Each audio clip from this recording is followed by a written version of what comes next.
الحمدللہ وکفا والصلاة والسلام علی نبینا المصطفیٰ اما بعد فاعوذ باللہ من الشیطان الرجیم بسم اللہ الرحمن الرحیم۔ مقام محمود کیا ہے؟ نماز کے لیے جب اذان ہوتی ہے تو اذان کے بعد ہم اذان کی دعا پڑھتے ہیں، اس میں ہم یہ دعا کرتے ہیں وَبَعَثْهُ مَقَامًا مَحْمُودًا الَّذِي وَعَدتَّ۔ کیا مطلب کہ یا رب عز و جل محبوب کریم صلی اللہ علیہ وسلم کو اس مقام محمود پر فائز فرما جس کا تو نے ان سے وعدہ فرمایا ہے۔ تو یہ مقام محمود ہے کیا؟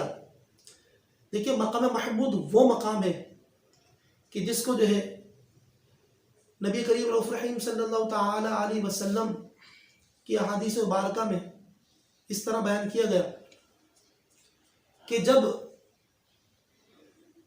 حساب و کتاب کے انتظار میں تمام لوگ محشر کے میدان میں جمع ہوں گے اور وہ انتظار اس قدر تکلیف دہ ہوگا کہ تمام لوگ، وہ کافر ہو، مشرکین ہو یا مسلمان ہو، مومنین ہو، سب پریشان ہوں گے۔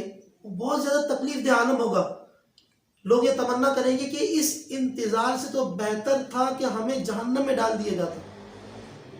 تو اس وقت جو ہے حضور نبی کریم رؤوف رحیم صلی اللہ تعالی علیہ وسلم کے صدقے سے وہ انتظار کی گھڑی ختم ہوگی اور پھر حساب و کتاب کا معاملہ شروع ہوگا۔ تو پھر اس کے بعد جب لوگ اس انتظار کی گھڑی سے نکل کر حساب و کتاب کی طرف جائیں گے تو تمام اولین و آخرین، کافر و مشرکین و منافقین و مومنین، تمام لوگ حضور نبی کریم رؤوف رحیم صلی اللہ تعالی علیہ وسلم کی حمد کریں گے۔